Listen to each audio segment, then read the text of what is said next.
Hi, I'm Rachel. The day I discovered my sister Olivia had been secretly dating my fiancé Marcus for 6 months, I thought my world had ended.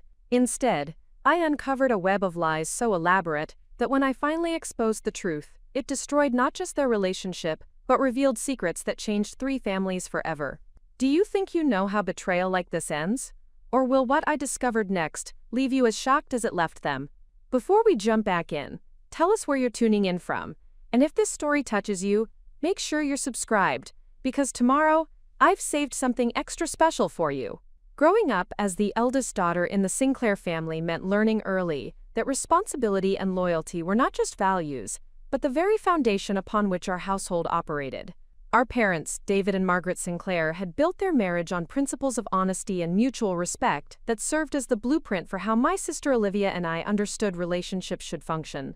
Living in the picturesque suburb of Millbrook, Connecticut, we inhabited a world where family dinners happened every Sunday without exception, where birthdays were celebrated with elaborate homemade cakes, and where supporting each other through challenges was simply what Sinclairs did. The age gap between Olivia and myself had always created a natural dynamic where I served as both sister and secondary guardian. Born 3 years apart, we had navigated childhood with me consistently taking the role of protector and guide. When Olivia struggled with mathematics in middle school, I spent countless evenings helping her understand algebraic concepts. When she faced social difficulties during her freshman year of high school, I provided advice and emotional support that helped her build confidence and lasting friendships. This pattern of mutual support had continued into our adult lives, creating what I believed was an unbreakable bond of trust and affection. Olivia possessed the kind of natural charm that drew people toward her effortlessly. Her laugh was infectious, her empathy genuine, and her ability to make others feel valued and understood was remarkable. She worked as a pediatric nurse at Millbrook Children's Hospital, a profession that perfectly suited her nurturing personality and desire to help others during vulnerable moments. Patients and families adored her, colleagues respected her clinical competence, and supervisors consistently praised her dedication and compassionate approach to care. Outside of work, she volunteered at local animal shelters and organized charitable events for underprivileged children, activities that reflected her authentic desire to contribute positively to her community. My own career path had led me into financial consulting, where I specialized in helping small businesses develop sustainable growth strategies and navigate complex regulatory requirements. The work demanded analytical thinking, attention to detail, and the ability to build trust with clients who were often facing significant business challenges. I found deep satisfaction in helping entrepreneurs transform their visions into successful enterprises, and my reputation for thorough analysis and practical recommendations had resulted in a thriving independent practice. The financial stability and professional recognition that accompanied this success had provided me with confidence and a clear sense of purpose. Marcus Richardson entered my life during a professional networking event in downtown Hartford, where I had been invited to speak about innovative financing strategies for small manufacturing companies.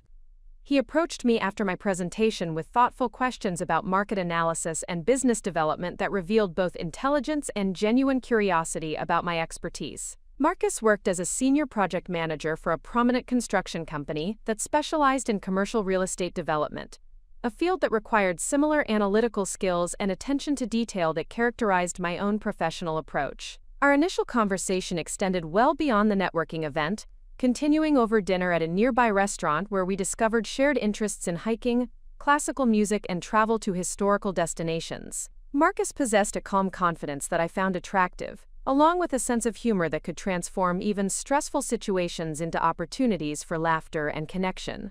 He spoke about his work with passion, describing complex construction projects with the kind of detail that revealed someone who took pride in creating something lasting and meaningful.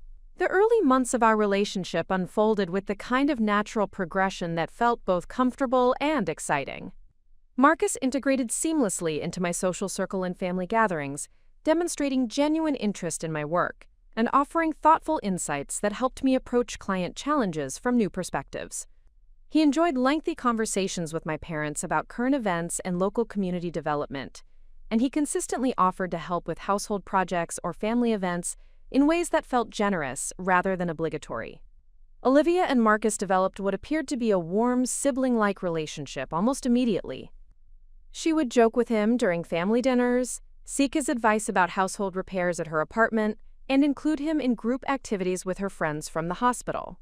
Marcus, in turn, treated her with the kind of protective affection that suggested he truly viewed her as a future sister-in-law. He would drive her to medical conferences when her car was being repaired, help her move furniture when she redecorated her living room, and remember important details about her work challenges and personal goals. This dynamic felt natural and healthy to me, reflecting the kind of family integration that I had always hoped would characterize my eventual marriage. Marcus demonstrated respect for family relationships and genuine care for people who mattered to me, qualities that reinforced my growing certainty that he was someone with whom I could build a lasting partnership. After 18 months of dating, Marcus proposed during a weekend trip to Martha's Vineyard, presenting an elegant diamond ring while we watched the sunset from a secluded beach. The proposal felt perfect in its simplicity and sincerity, reflecting his understanding of my preference for meaningful moments over elaborate gestures. We had discussed marriage extensively, sharing visions for our future that included career advancement, travel opportunities, and eventually raising children in a stable and loving environment. The engagement period brought new energy to our relationship and family dynamics. Olivia threw herself into wedding planning with enthusiasm that touched me deeply, offering to coordinate vendor meetings, research reception venues, and manage countless details that made the process enjoyable rather than overwhelming. She accompanied me to dress fittings, helped design invitation layouts, and even volunteered to handle the complex logistics of coordinating out-of-town guests. Her involvement felt like a gift, allowing Marcus and me to focus on our relationship while knowing that important practical matters were being handled with care and attention. Marcus appreciated Olivia's contributions to wedding planning and frequently commented on how fortunate we were to have such dedicated family support. He would thank her publicly during family gatherings, acknowledging her efforts in ways that seemed to strengthen their friendship and increase her enthusiasm for helping with wedding preparations. The three of us often met for dinner to discuss wedding details, and these conversations were filled with laughter, shared excitement, and collaborative problem-solving that felt like a preview of the extended family relationships we would enjoy after marriage. During this period, I noticed that Marcus and Olivia had developed inside jokes and shared references that sometimes excluded me from their conversations. Initially, this seemed like a natural result of their increased interaction during wedding planning activities. They would exchange glances when discussing certain vendors or laugh about encounters with difficult caterers in ways that suggested shared experiences I had not witnessed personally. Rather than feeling concerned about this dynamic, I felt grateful that my fiancé and sister had developed a genuine friendship that would continue to enrich our family relationships for years to come. The wedding planning process revealed Marcus's attention to detail and desire to create an event that would be meaningful for both our families. He insisted on personally reviewing catering contracts, visited potential venues multiple times to assess logistics, and spent considerable time researching photographers whose style would capture the emotional significance of our celebration. His involvement in these details impressed my parents and reinforced my confidence in his commitment to our relationship and future together. Olivia's nursing schedule sometimes required her to work evening shifts or weekends, which occasionally meant that Marcus handled wedding-related appointments independently or rescheduled meetings to accommodate her availability. I appreciated his flexibility and consideration for her professional obligations, viewing this adaptability as evidence of his respect for her career and understanding of healthcare industry demands. When she apologized for missing vendor meetings due to work responsibilities, Marcus consistently reassured her that we could manage logistics around her schedule and that her input remained valuable regardless of timing constraints. The months leading up to our wedding date created a sense of anticipation and joy that permeated every aspect of our relationship. Marcus and I discussed our hopes for marriage with increasing specificity, sharing dreams about future home purchases, career advancement opportunities, and the kind of partnership we wanted to build together. These conversations deepened my appreciation for his thoughtfulness and confirmed my belief that we shared compatible values and life goals. Family gatherings during this period were filled with celebration and planning discussions that brought everyone together around shared excitement for the upcoming wedding. My parents expressed genuine affection for Marcus and frequently commented on how well suited we were for each other. Olivia's enthusiasm for wedding preparations seemed to grow stronger as the date approached, and she often stayed late at our family home to work on decorative projects or coordinate final details with vendors. The trust I placed in both Marcus and Olivia during this period felt completely natural and justified based on years of consistent behavior and demonstrated loyalty. Marcus had never given me reason to question his commitment or honesty, and Olivia had been my closest confidant and most reliable supporter throughout every significant challenge and achievement in my adult life. The idea that either of them might betray that trust seemed not just unlikely but fundamentally inconsistent with everything I understood about their characters and our relationships. As our wedding date approached, I felt profound gratitude for the love and support that surrounded Marcus and me as we prepared to begin our married life together. The foundation of trust that had been built through months of shared planning, family integration, and consistent expressions of commitment seemed unshakable. Looking back now, I recognize that this period of complete faith and optimism made the eventual discovery of betrayal even more devastating, but it also provided me with clear understanding of what authentic love and loyalty actually look like when contrasted with deception and manipulation. The stage was set for what I believed would be the beginning of a beautiful chapter in our family's story, where Marcus would officially become a Sinclair and Olivia would gain the brother she had always wanted. None of us could have predicted how dramatically different the actual outcome would be, or how the trust we had all taken for granted would soon be tested in ways that would change our family forever.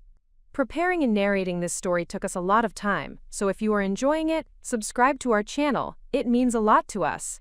Now back to the story. The first signs that something fundamental had shifted in the carefully constructed harmony of our wedding preparations appeared as tiny inconsistencies that were easy to dismiss individually but formed a troubling pattern when viewed collectively. These changes manifested in subtle alterations to communication patterns, unexplained scheduling conflicts, and the gradual emergence of private conversations that seemed to exclude me from decisions about my own wedding celebration. Marcus began displaying a level of investment in wedding details that exceeded what I had observed in other grooms throughout our extended social circle. While his initial involvement had impressed me with its thoughtfulness and attention to quality, his behavior evolved into something that resembled micromanagement of vendor relationships and event logistics. He would call caterers independently to modify menu selections without consulting me first, schedule meetings with photographers during times when I had work commitments that prevented my attendance, and make decisions about reception music and decorative elements that seemed to reflect preferences I had never expressed.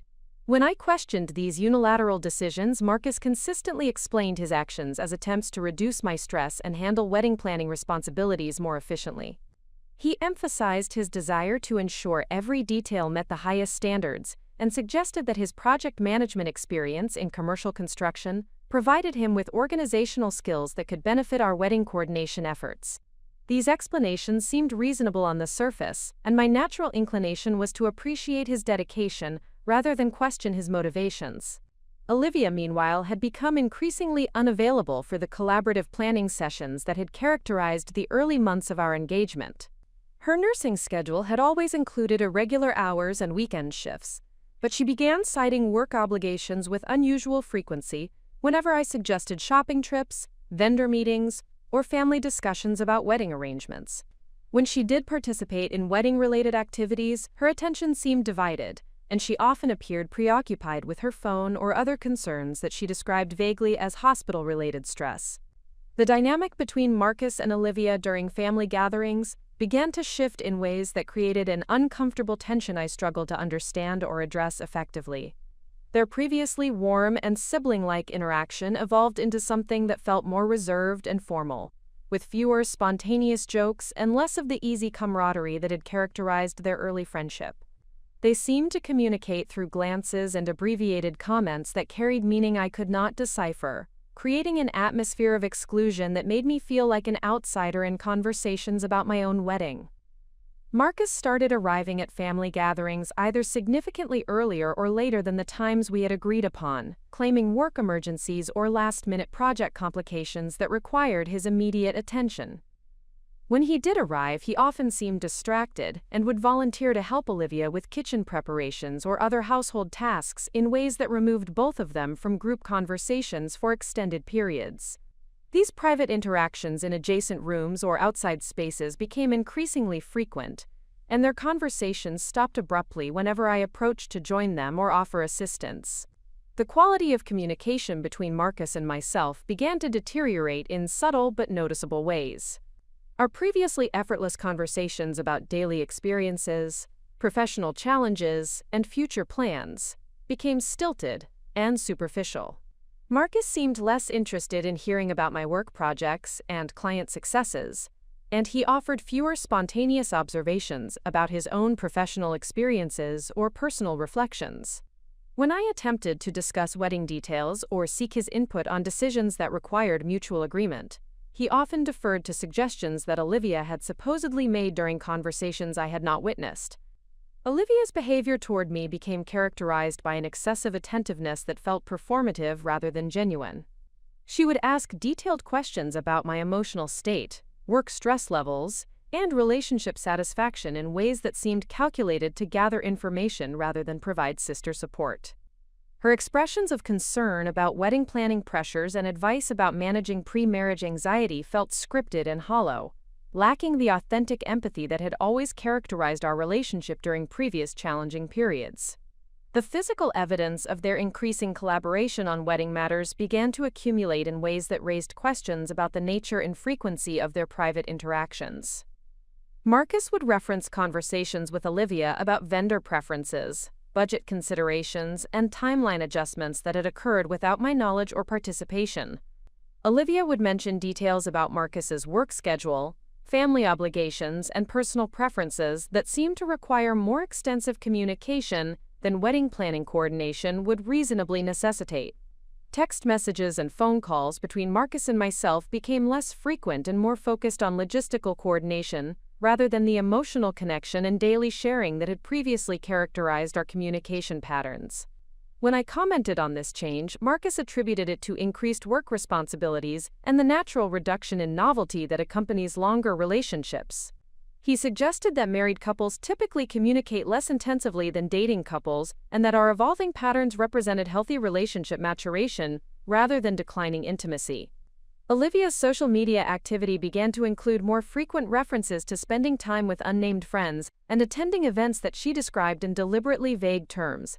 Her Instagram posts featured photographs from restaurants, hiking trails, and cultural venues that she visited without inviting me to join her or mentioning these activities during our regular conversations. When I asked about these outings, she explained them as spontaneous decisions with work colleagues or casual acquaintances that would not have interested me, based on her understanding of my preferences and schedule constraints. The wedding planning timeline began to experience unexplained delays and complications that Marcus and Olivia seemed unusually well informed about, despite the fact that I was supposedly the primary contact for vendor coordination. Catering contracts required multiple revisions due to menu changes that neither of them could adequately explain. Photography packages were modified to include additional services that I had not requested and could not recall discussing. Reception venue arrangements were altered to accommodate special requirements that seemed to have been communicated through channels that did not include my direct involvement.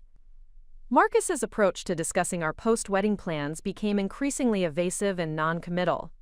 Previously enthusiastic conversations about honeymoon destinations, housing decisions, and career coordination gave way to vague statements about maintaining flexibility and waiting to see how circumstances developed after the marriage ceremony. When I pressed for more specific discussions about our future living arrangements or professional goals, Marcus suggested that such detailed planning might create unnecessary pressure, and that successful marriages required adaptability rather than rigid expectations. The emotional intimacy that had been a defining characteristic of my relationship with Marcus began to diminish in ways that were difficult to quantify but impossible to ignore. Our conversations lacked the depth and vulnerability that had previously made me feel deeply understood and valued. Physical affection became more routine and less spontaneous, as if Marcus was fulfilling relationship obligations rather than expressing genuine desire for connection.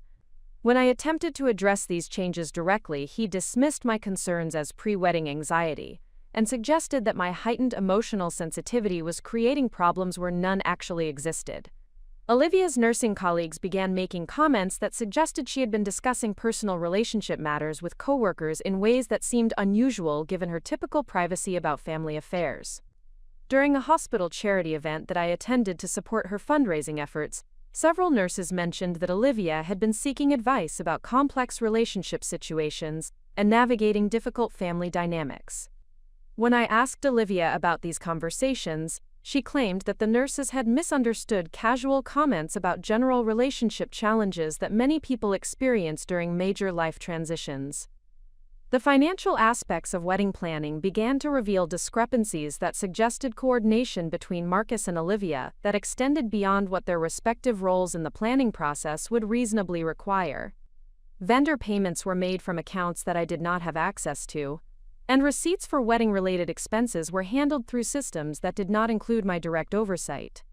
When I questioned these arrangements, Marcus explained that his construction industry experience had taught him to streamline vendor payments and maintain detailed financial records that would protect us from potential disputes or billing errors. Marcus's family members began displaying a subtle but noticeable change in their interactions with me during family gatherings and wedding planning events. His parents, who had previously been warm and inclusive in their communications, became more formal and reserved in their expressions of welcome and support. His siblings made fewer efforts to include me in family conversations, and seemed less interested in developing the kind of close relationships that I had expected would characterize our extended family connections after marriage. The photography engagement session that Marcus and I completed 2 months before our scheduled wedding date produced images that captured something troubling that I could not immediately identify or articulate. While the photographs were technically excellent and captured moments of apparent happiness and connection, something in Marcus's expressions and body language suggested a level of distraction or preoccupation that was inconsistent with the joy and anticipation that such images typically convey. When I shared these concerns with Olivia, she dismissed them as normal nervousness about being photographed and suggested that my own anxiety was causing me to overanalyze neutral facial expressions. The accumulation of these subtle changes and inconsistencies created a persistent sense of unease that I struggled to address through direct conversation or rational analysis. Every individual concern could be explained away through reasonable justifications related to work stress, wedding planning pressures, or normal relationship evolution. However, the collective pattern of changes suggested that fundamental dynamics had shifted in ways that neither Marcus nor Olivia seemed willing to acknowledge or discuss openly. The trust that had served as the foundation for all of my most important relationships was beginning to feel less secure. Though I lacked concrete evidence to justify the growing suspicion that something significant was being concealed from me, the possibility that Marcus and Olivia might be betraying my trust seemed so fundamentally inconsistent with everything I believed about their characters and our relationships that I dismissed such thoughts as paranoid and unworthy of serious consideration. Nevertheless, the pattern of unexplained changes continued to accumulate, creating an atmosphere of tension and uncertainty that made the final weeks before our wedding feel fraught with anxiety rather than filled with joyful anticipation. The foundation of trust that had seemed so solid and reliable was developing cracks that would soon prove to be far more serious than I could have imagined, setting the stage for discoveries that would shatter my understanding of the people I loved most and trusted completely. The moment that transformed suspicion into devastating certainty occurred on a Thursday evening in early October, exactly 3 weeks before our scheduled wedding date. I had returned home earlier than planned from a client meeting in Hartford after successfully completing contract negotiations that had required months of careful preparation and strategic planning. The satisfaction of professional achievement felt particularly meaningful as we approached our wedding celebration, representing the kind of career stability and personal confidence that I wanted to bring into our marriage. Marcus had mentioned during our morning conversation that he would be working late to finalize specifications for a major commercial development project that required immediate attention from senior management. His description of the project demands seemed consistent with the increased responsibilities he had been assuming at his construction company, and I appreciated his dedication to professional excellence during such a personally significant period. Olivia had indicated that she would be covering an evening shift at the hospital, managing patient care responsibilities that often extended well beyond scheduled hours when medical situations required additional attention and expertise. The decision to surprise Marcus with dinner from his favorite Italian restaurant felt like a romantic gesture that might help restore some of the intimacy and spontaneous affection that had diminished during the intensive weeks of wedding preparation. I selected dishes that represented our shared preferences and included the specific wine that we had enjoyed during our engagement celebration, anticipating an evening of connection and relaxation that would remind us both of the joy and partnership that had brought us to this moment in our relationship. Marcus's apartment building featured a sophisticated security system that required electronic keycards for entry, but he had provided me with permanent access credentials months earlier as a symbol of trust and commitment to our shared future. The building's modern design included floor-to-ceiling windows that offered impressive views of the Hartford skyline, and Marcus's unit on the 14th floor provided the kind of urban sophistication that matched his professional success and personal aesthetic preferences. As I approached his apartment door carrying the carefully selected dinner and wine, I could hear voices engaged in conversation that seemed more intimate and personal than would be typical for professional colleagues or casual friendships. The tone and rhythm of the dialogue suggested emotional content rather than business discussions, and something in the quality of the voices triggered a recognition that made my heart rate accelerate with sudden apprehension and dread. The key turned smoothly in the lock, and I stepped into the entryway with the expectation of surprising Marcus with an unexpected but welcome visit. Instead, I found myself witnessing a scene that immediately and permanently altered my understanding of the two people I had trusted most completely in the world. Marcus and Olivia were sitting closely together on the leather sofa that I had helped him select during our early months of dating, their body language and facial expressions conveying an intimacy that could not be misinterpreted or explained away through innocent justifications. They were not simply engaged in conversation, but were holding each other in a manner that suggested romantic involvement and physical comfort that extended far beyond sibling-like affection or friendship support. Olivia's head rested against Marcus's shoulder, and his arms encircled her in a protective embrace that I recognized as identical to the way he had held me during moments of vulnerability and emotional connection. Their conversation stopped abruptly when they noticed my presence, but not quickly enough to prevent me from hearing Marcus express sentiments of love and commitment that were being directed toward my sister rather than toward me. The immediate silence that followed my entrance contained a weight of guilt and recognition that confirmed the significance of what I had witnessed.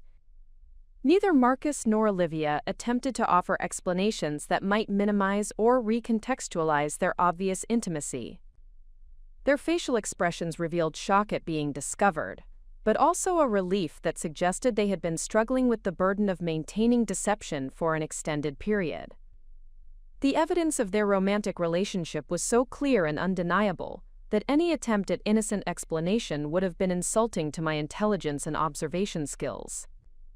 The wine bottle slipped from my hand and shattered against the hardwood floor, creating a spreading pool of red liquid that seemed to symbolize the destruction of trust and love that was occurring in that moment. The sound of breaking glass appeared to break the spell of frozen silence, and Marcus stood quickly while attempting to formulate words that might somehow address the impossibility of the situation he had created through his betrayal and deception. Olivia began crying immediately, but her tears seemed to reflect remorse for being caught rather than genuine regret for the betrayal itself. Her attempts to speak were interrupted by sobs that prevented coherent communication, though her body language suggested that she understood the magnitude of damage that had been inflicted upon our family relationships and upon my trust in the people who had been most important to my emotional security and future planning. Marcus's initial response involved attempts to minimize the significance of what I had witnessed, suggesting that their physical closeness represented comfort and support related to stress about wedding preparations and family expectations. His explanations sounded hollow and desperate even as he spoke them, and his inability to meet my eyes directly revealed his awareness that such justifications were inadequate to address the obvious romantic nature of their interaction and the systematic deception that had enabled their secret relationship to develop and continue. The timeline of their betrayal began to clarify as I processed the behavioral changes and unexplained circumstances that had characterized recent months. The private conversations, scheduling conflicts, and altered communication patterns suddenly made sense when viewed through the lens of romantic deception rather than wedding planning collaboration.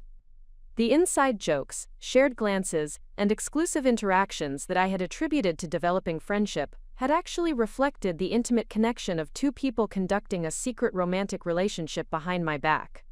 Olivia's excessive attentiveness to my emotional state and relationship satisfaction took on sinister meaning when I realized that her questions had been designed to gather intelligence about potential suspicions rather than provide sisterly support. Her offers to handle wedding planning responsibilities had created opportunities for private time with Marcus, while simultaneously positioning herself as helpful and supportive during what should have been one of the most joyful periods of my life. Marcus's increased involvement in wedding details, and his tendency to make decisions independently, now revealed itself as part of a broader pattern of control and manipulation designed to manage information flow and prevent my discovery of their secret relationship. His explanations about reducing my stress and handling logistics efficiently had been covers for coordination activities that served his deception rather than my interests or our relationship goals. The financial arrangements and vendor coordination that had excluded my direct involvement represented another dimension of their collaborative deception. Marcus and Olivia had been using wedding planning as a framework for spending time together while creating practical justifications for their frequent communication and shared activities. The complexity and sophistication of their deception suggested that their romantic relationship had been developing for months, rather than representing a recent or impulsive development. The emotional impact of witnessing this betrayal created a physical response that included difficulty breathing, heart palpitations, and a sensation of complete disorientation that made it challenging to process the immediate reality of the situation. The trust that had served as the foundation for my most important relationships had been shattered so completely that I struggled to understand how to respond appropriately, or what actions might be necessary to protect my emotional welfare and practical interests. Olivia's attempts to approach me and offer explanations were met with my instinctive need to maintain physical distance from both of them, while I processed the magnitude of what had been revealed. Her expressions of regret and claims that their relationship had developed unexpectedly and against their better judgment felt manipulative and insufficient, given the evidence of systematic planning and coordination that their deception had required over an extended period. Marcus's efforts to discuss the situation rationally and explore possible solutions revealed his fundamental misunderstanding of the damage that had been inflicted. His suggestions that we might postpone the wedding while working through these complications demonstrated a level of self-centeredness and lack of empathy that made clear how little he understood about love, commitment, and the meaning of the vows we had been preparing to exchange. The practical implications of their betrayal began to crystallize as my initial shock gave way to analytical thinking about the immediate decisions that would be necessary to protect my interests and communicate appropriately with family members, friends, and vendors who had been preparing for our wedding celebration. The financial commitments, social obligations, and logistical arrangements that had been established based on the assumption of mutual trust and commitment would require careful handling to minimize additional damage and embarrassment. The professional reputation and personal relationships that I had built over years of consistent behavior and reliable character were now at risk of being damaged by association with this betrayal and the public failure of the relationship that had been such a visible part of my identity within our community.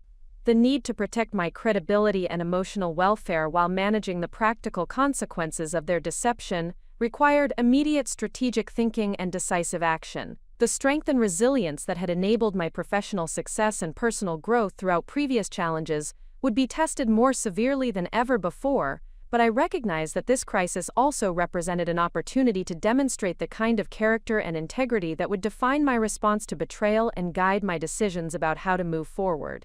The pain of discovery was overwhelming, but it also provided clarity about the true nature of the people I had trusted and the foundation upon which I would need to rebuild my understanding of relationships and personal security. The moment of witnessing their intimate embrace would remain permanently etched in my memory as the instant when my life trajectory changed completely, but it would also serve as the catalyst for discovering inner strength and moral clarity that would enable me to respond to betrayal with dignity and purpose, rather than allowing it to destroy my confidence and future possibilities. The immediate aftermath of discovering Marcus and Olivia's betrayal required me to summon every ounce of professional composure and strategic thinking that had made me successful in high-stakes business negotiations. Rather than allowing emotion to dictate my response, I drew upon the analytical skills that had enabled me to guide clients through complex financial crises and transform that methodology into a framework for protecting my interests during this personal catastrophe. The first critical decision involved departing from Marcus's apartment with dignity intact while avoiding any statements or actions that might compromise my position in the inevitable confrontations and negotiations that would follow.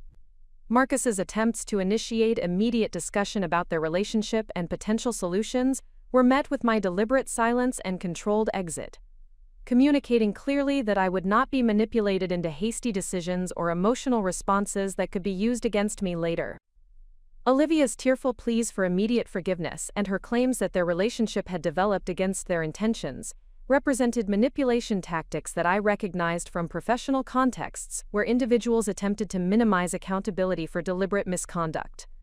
Her assertions that she still loved me as a sister and had never intended to cause harm revealed a fundamental misunderstanding of the systematic nature of their deception and the calculated choices that had enabled their secret relationship to flourish at my expense. The drive home from Marcus's apartment provided necessary time to process the immediate implications of what I had discovered, while beginning to formulate a comprehensive response strategy that would protect my financial interests, professional reputation, and emotional welfare. The shock of betrayal was gradually being replaced by a cold fury that sharpened my focus and eliminated any residual doubt about the severity of their misconduct and the necessity of decisive action. Upon arriving at my townhouse, I methodically secured all physical evidence related to our relationship and wedding planning that might be relevant to future legal or financial proceedings.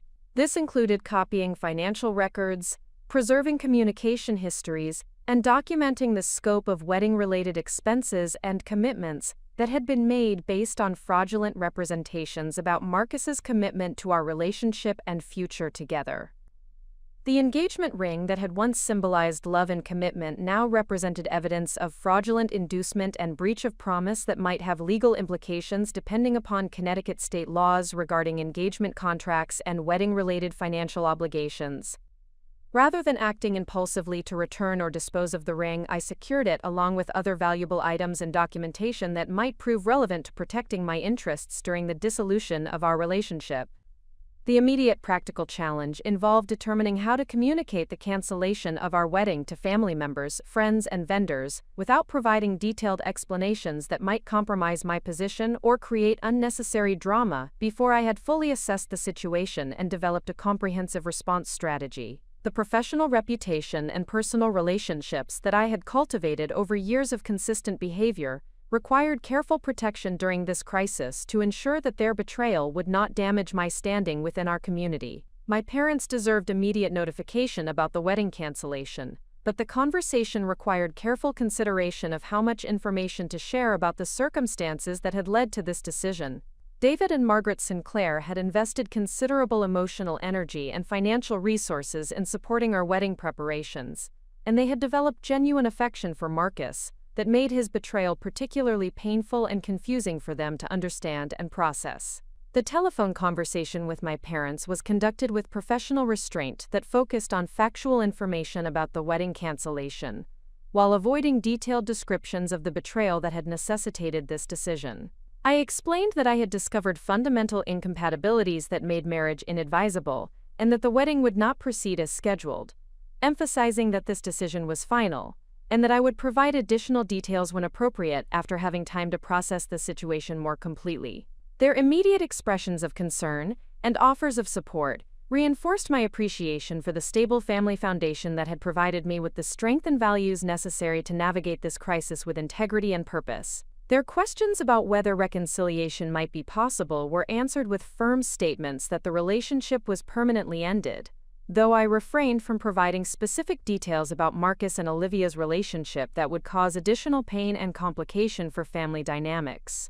The vendor cancellation process required immediate attention to minimize financial penalties and protect my credit reputation, while managing the complex logistics of unwinding catering contracts, venue reservations, photography agreements, and numerous other commitments that had been established based on the assumption that the wedding would proceed as planned. Each vendor conversation required diplomatic explanations that avoided specifics about the reason for cancellation while negotiating the most favorable possible terms for contract termination. The wedding dress that had been carefully selected and fitted to represent the beginning of a new chapter in my life now served as a painful reminder of betrayal and misplaced trust. Rather than disposing of it immediately or allowing it to become a source of ongoing emotional distress, I arranged for professional preservation and storage, while I determined whether it might have value for future donation or resale that could offset some of the financial losses associated with wedding cancellation. Marcus's attempts to contact me through phone calls, text messages, and email were met with complete silence as I focused on protecting my emotional welfare and maintaining strategic advantage by refusing to engage in conversations that might provide him with information about my plans or emotional state. His messages alternated between expressions of regret and attempts to minimize the significance of his relationship with Olivia, demonstrating a fundamental failure to understand the magnitude of his betrayal and the permanent damage he had inflicted upon our relationship. Olivia's communication attempts were similarly ignored as I processed the reality that the person I had trusted most completely in my life had been systematically deceiving me, while pretending to provide support and assistance during one of the most important periods of my life. Her claims of love and regret felt hollow and manipulative when contrasted with the evidence of systematic planning and coordination that their secret relationship had required over many months. The professional network that I had developed through years of successful client relationships provided an unexpected source of strength and practical assistance during this crisis. Several colleagues who had experience with family law and contract disputes offered confidential advice about protecting my interests and ensuring that Marcus's betrayal would not result in additional financial or legal complications that might damage my business reputation or personal security.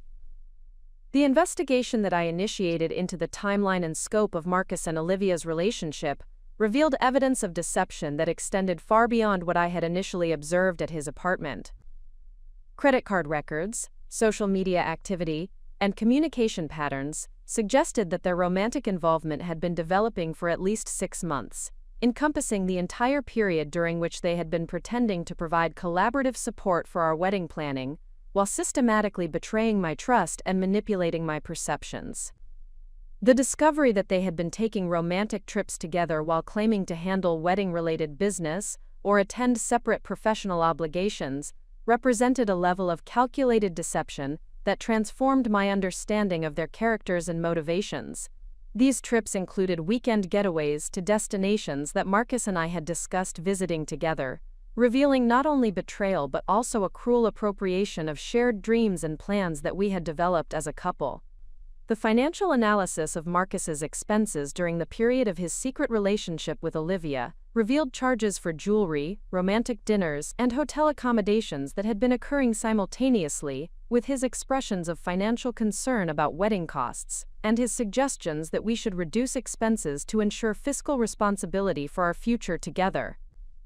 The hypocrisy and manipulation represented by these parallel financial commitments provided additional evidence of systematic deception that had been carefully planned and executed over an extended period. The realization that Olivia had been using her access to our family gatherings and wedding planning activities to gather intelligence about my schedule, concerns, and relationship dynamics while secretly pursuing romantic involvement with my fiancé represented a violation of trust that extended beyond typical relationship betrayal to encompass manipulation of family relationships and abuse of privileged information that I had shared with her in confidence. The strength and resilience that had enabled my professional success began to manifest as determination to ensure that their betrayal would not go without consequences, and that future victims would be protected from similar deception. The analytical skills that had made me effective in business negotiations were now being applied to developing a comprehensive understanding of their misconduct and formulating a response strategy that would serve justice while protecting my interests and reputation. The emotional processing of their betrayal required acknowledging the grief and loss associated with the end of relationships that had been central to my identity and future planning. while simultaneously recognizing that their deception had revealed character flaws that made them fundamentally unsuitable as life partners or trusted family members.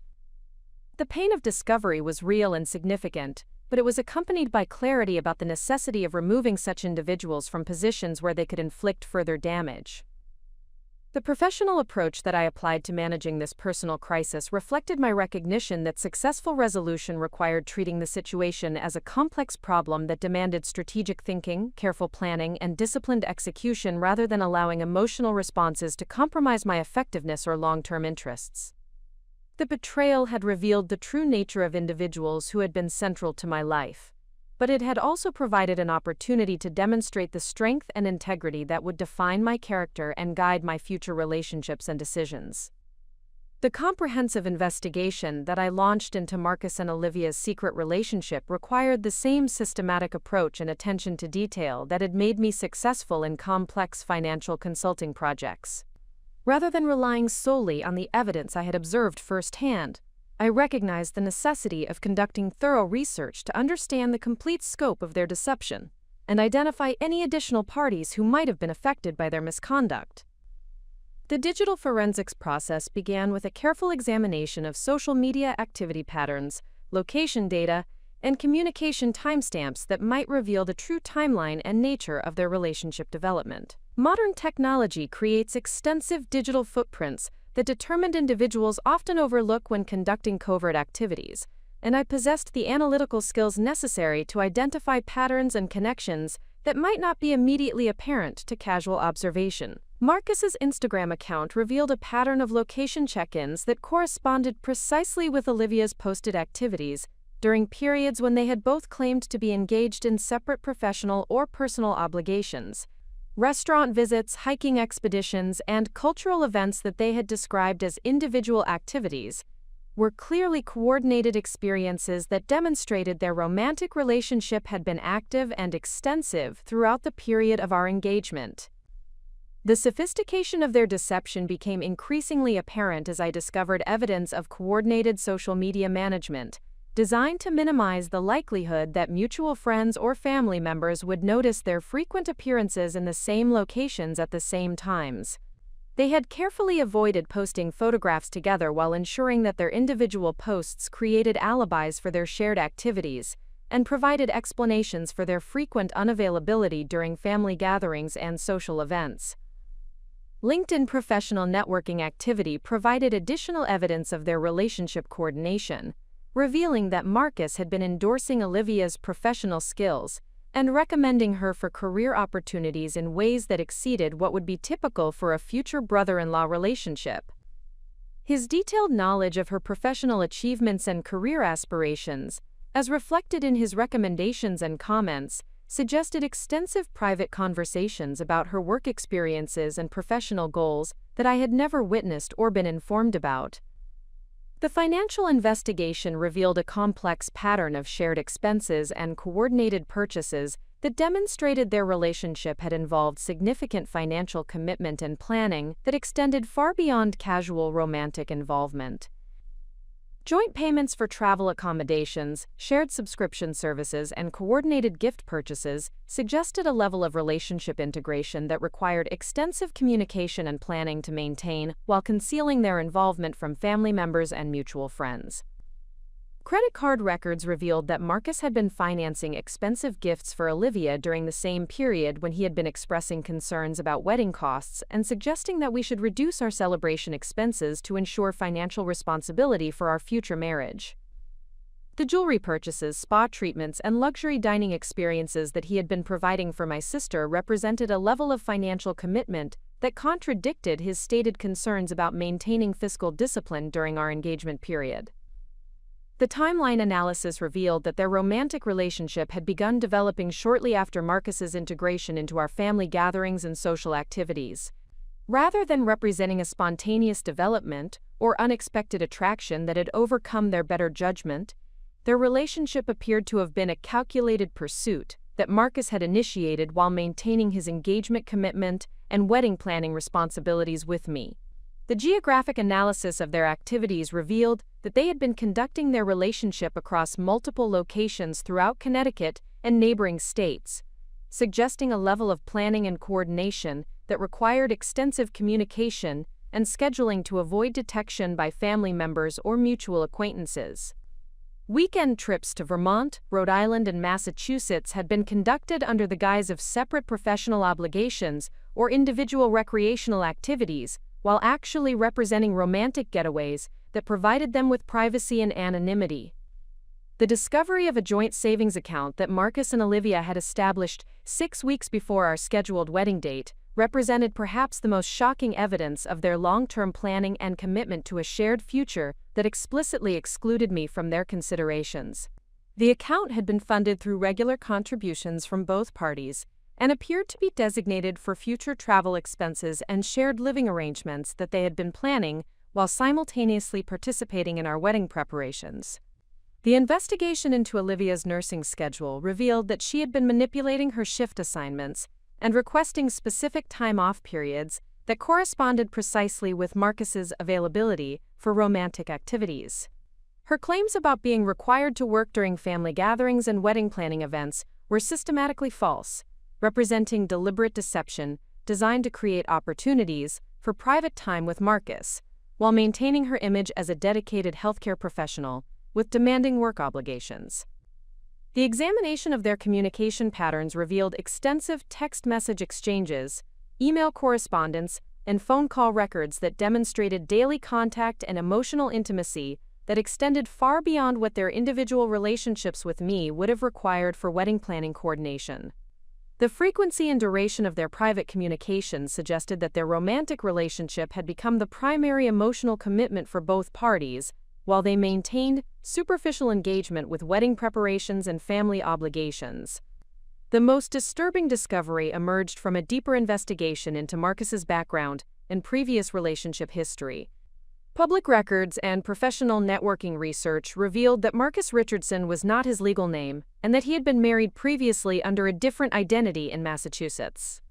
The marriage had ended in divorce proceedings that included restraining orders and allegations of financial fraud that had been settled through confidential agreements that prevented public disclosure of specific misconduct details. The realization that I had been unknowingly involved with someone who had concealed his true identity in previous marriage represented a level of deception that extended far beyond the betrayal with Olivia to encompass systematic fraud about his fundamental qualifications as a marriage partner. The professional credentials, employment history, and personal background that he had presented during our relationship contained significant fabrications and omissions that called into question every aspect of his character and integrity. The discovery that Marcus's construction company employment was actually a temporary contract position, rather than the permanent senior management role he had described, meant that his financial stability and professional prospects were far different from what he had represented during our relationship. The impressive apartment, luxury vehicle, and affluent lifestyle that had impressed me and my family were being financed through credit arrangements and temporary income sources that were unsustainable for long-term financial planning. The investigation into his previous marriage revealed that his former wife had filed legal proceedings alleging systematic financial deception, emotional manipulation, and infidelity that bore striking similarities to the misconduct I was currently experiencing. The court records suggested a pattern of behavior that involved gaining access to family resources and social networks through romantic relationships while maintaining secret commitments that served his personal interests at the expense of his stated partners. The realization that Olivia might not be the only victim of Marcus's deceptive practices prompted additional research into his current social and professional networks. LinkedIn connections and social media interactions suggested that he maintained active communication with multiple women who appeared to believe they had exclusive romantic relationships with him, indicating that his capacity for simultaneous deception extended beyond the situation involving my sister. The evidence suggested that Marcus possessed sophisticated skills in manipulation and deception that enabled him to maintain multiple romantic relationships while preventing any individual partner from discovering the others. The coordination of schedules, communication management, and financial arrangements required for such extensive deception indicated experience and planning that suggested a pattern of predatory behavior rather than isolated misconduct. The discovery that several women in his professional and social networks had experienced similar patterns of financial manipulation and romantic deception confirmed that Marcus's behavior represented systematic predatory conduct rather than specific betrayal directed at me personally. His ability to identify and exploit women with professional success and financial resources appeared to be a deliberate strategy that he had refined through multiple previous relationships. The evidence collected through this comprehensive investigation provided not only confirmation of Marcus and Olivia's betrayal, but also revealed that their misconduct was part of a broader pattern of predatory behavior that had affected multiple victims who remained unaware of each other's experiences. The scope of deception extended far beyond what I had initially discovered and suggested that effective response would require coordination with other affected parties to prevent future victimization. The strength and determination that had sustained me through the initial shock of discovery were now being channeled into a comprehensive understanding of the true scope of the situation and the development of a response strategy that would address not only my personal interests, but also the protection of other current and potential victims. The analytical skills that had made me successful in professional contexts were proving invaluable for navigating this complex personal crisis and transforming devastating betrayal into an opportunity for meaningful action. The evidence that I had assembled represented far more than documentation of personal betrayal. It constituted a comprehensive case study in predatory behavior that revealed sophisticated manipulation techniques and systematic deception that could serve to protect other potential victims and ensure that Marcus's misconduct would be exposed and addressed through appropriate channels. The investigation had transformed my understanding of the situation from personal relationship failure to criminal misconduct that demanded decisive and coordinated response. The revelation that Marcus had victimized multiple women through systematic deception necessitated a strategic approach that extended beyond addressing my personal situation to encompass coordinated action that would protect current and future targets of his predatory behavior. The evidence I had compiled represented only one perspective on what appeared to be an extensive pattern of misconduct that required collaboration with other affected parties to ensure comprehensive documentation and effective response. The decision to contact Marcus's previous wife, Jennifer Caldwell, required careful consideration of privacy concerns and legal implications, while recognizing that her experiences could provide crucial context for understanding his operational methods and potential vulnerabilities. Public records indicated that she resided in Springfield, Massachusetts, where she worked as a senior accountant for a regional medical practice, suggesting professional competence and analytical capabilities that would enable productive collaboration on evidence compilation and strategic planning. The initial contact with Jennifer was conducted through a carefully crafted email that acknowledged the sensitive nature of our shared experiences, while emphasizing the importance of coordinating our response to prevent additional victimization.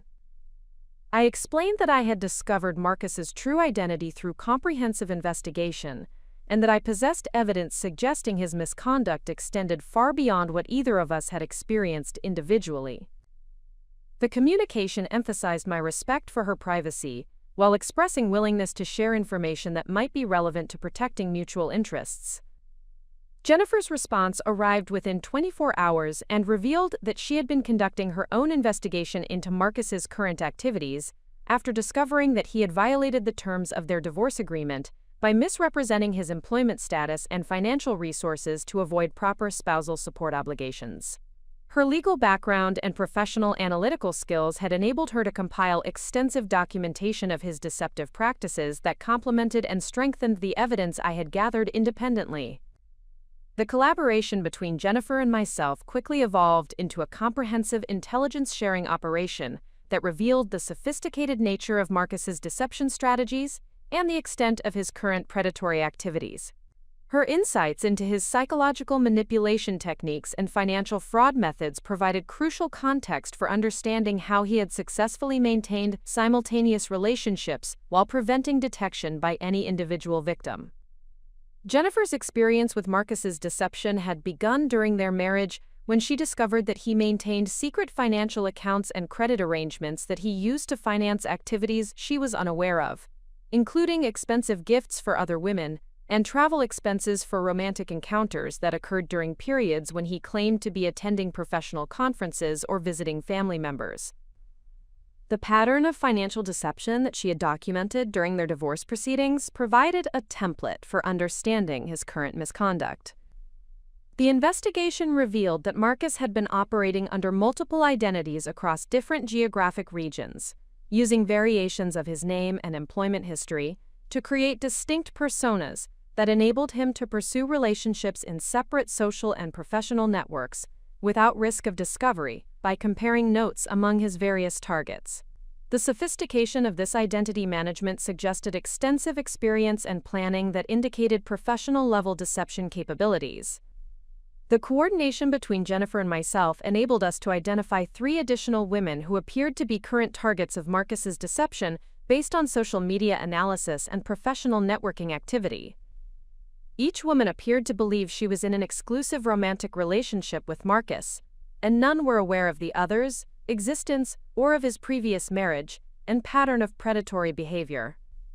Sarah Williams, a nurse practitioner from New Haven, had been dating Marcus for approximately 4 months, under the belief that he was recently divorced and seeking a serious long-term relationship that might lead to marriage. Her social media posts indicated that she had been financing expensive dinner dates and weekend trips based on Marcus's claims of temporary financial constraints related to his divorce settlement and career transition. Dr. Amanda Chen, a pediatric surgeon from Boston, had been involved with Marcus for nearly 8 months through what she believed was a long-distance relationship that prevented frequent in-person meetings but included regular communication and financial support for his claimed business development projects. Her professional success and financial resources had made her an attractive target for his fraudulent investment schemes. Lisa Rodriguez, a marketing executive from Hartford, had been dating Marcus for 6 months while believing that his limited availability was due to demanding work commitments and family obligations that required discretion about their relationship until certain professional situations were resolved. Her corporate connections and industry knowledge had provided Marcus with networking opportunities that he was leveraging for additional fraudulent business ventures. The systematic approach to contacting these women required careful consideration of their emotional welfare and professional reputations, while ensuring that they received accurate information about Marcus's misconduct before suffering additional financial or emotional damage. Each contact was personalized based on publicly available information about their professional backgrounds and apparent relationship dynamics with Marcus. The responses from Sarah, Amanda, and Lisa revealed the extent to which Marcus had customized his deception strategies to exploit each woman's specific vulnerabilities and resources. Sarah had been targeted based on her healthcare profession and natural caregiving instincts that made her susceptible to his claims of needing emotional support during difficult life transitions. Amanda had been pursued for her substantial financial resources and professional connections that provided networking opportunities and investment capital. Lisa had been selected for her marketing expertise and corporate relationships that enabled him to enhance his professional credibility and business prospects. The coordination among all 5 affected women created a comprehensive intelligence network that revealed Marcus's complete operational structure and enabled us to document his misconduct with the kind of detailed evidence that would be necessary for legal proceedings and law enforcement intervention. The collaboration also provided mutual emotional support that helped each individual process the betrayal while maintaining focus on protective action rather than being overwhelmed by personal devastation. Jennifer's legal expertise proved invaluable for ensuring that our evidence compilation would meet professional standards for criminal and civil proceedings. Her experience with divorce litigation and financial fraud documentation enabled us to organize our evidence in formats that would be admissible in court proceedings and useful for law enforcement investigations. The financial analysis conducted across all 5 relationships revealed that Marcus had defrauded us collectively of more than $200,000 through various schemes involving fake investment opportunities, fabricated business emergencies, and systematic misrepresentation of his income and assets. The scope of financial damage provided clear evidence of systematic criminal behavior that warranted prosecution through appropriate legal channels. The pattern analysis of his relationship management techniques revealed sophisticated psychological manipulation strategies that enabled him to maintain emotional control over multiple women simultaneously while preventing any individual from developing sufficient suspicion to investigate his background or compare experiences with others. His ability to compartmentalize relationships and customize his persona for each target demonstrated experience that suggested extensive previous victimization beyond what we had identified. The discovery that Marcus had been planning to relocate to Florida while maintaining his Connecticut relationships revealed the next phase of his operational strategy, which involved establishing new geographic bases for expanded predatory activities while continuing to exploit existing relationships through long-distance communication and periodic visits.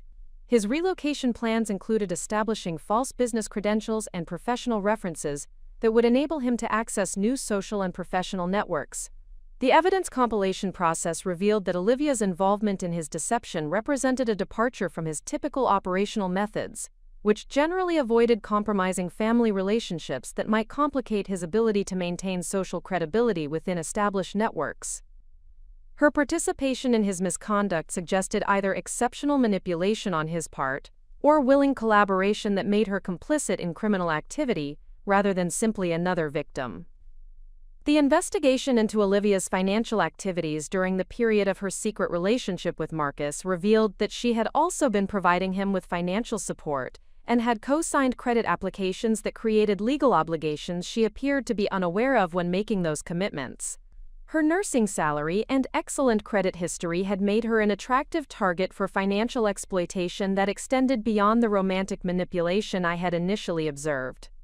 The coordination among affected women provided the foundation for developing a comprehensive response strategy that would address both immediate protective needs and long-term prevention of additional victimization. The evidence we had compiled represented the most thorough documentation of Marcus's criminal behavior and provided multiple avenues for legal action and law enforcement intervention.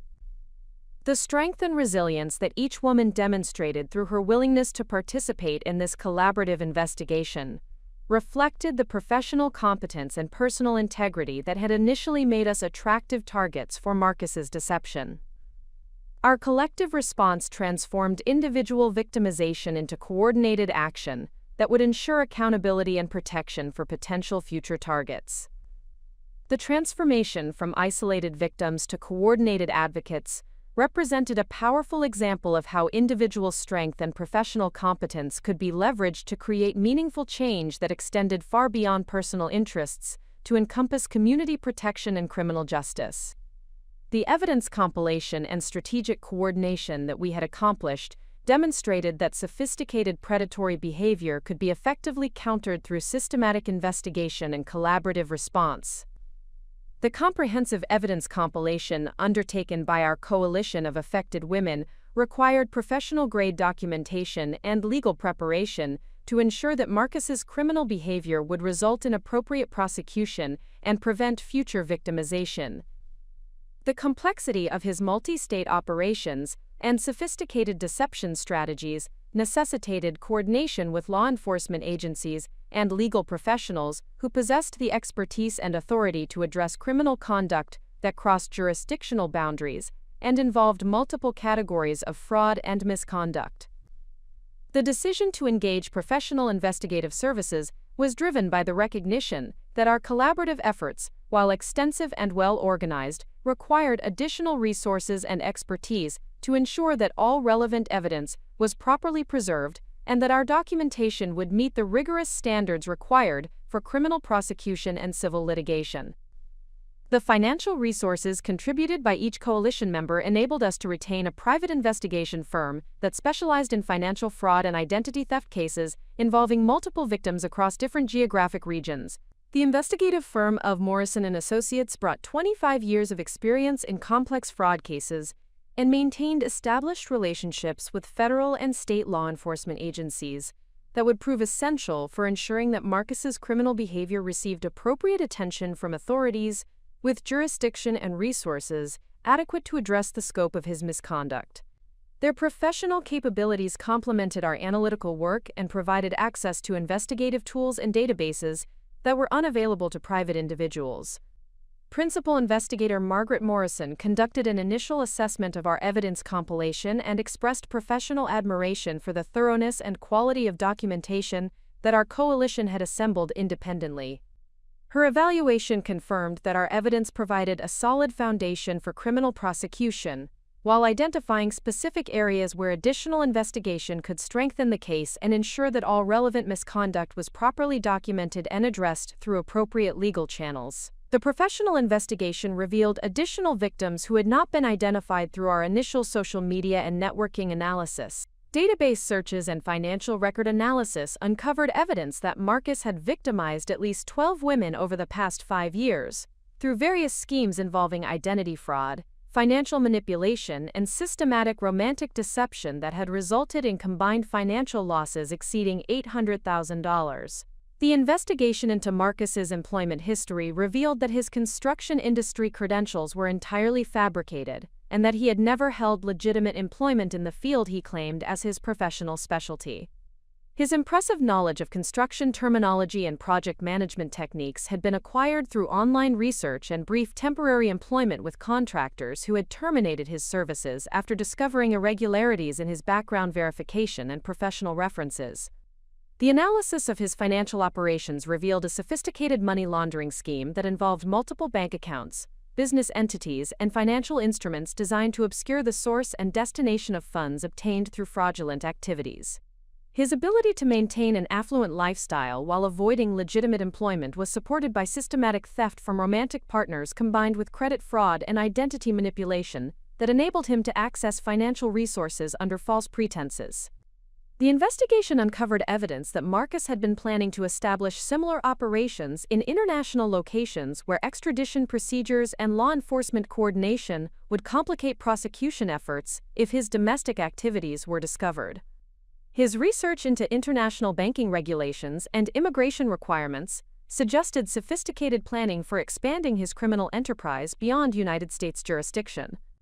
The professional documentation of his criminal behavior provided the foundation for coordinating with federal authorities whose jurisdiction encompassed interstate fraud and identity theft violations that carried substantial penalties and enabled comprehensive prosecution of his criminal enterprise. The FBI Financial Crimes Division expressed significant interest in our case based on the scope of victimization and the sophisticated nature of the criminal operations that had been documented through our collaborative investigation.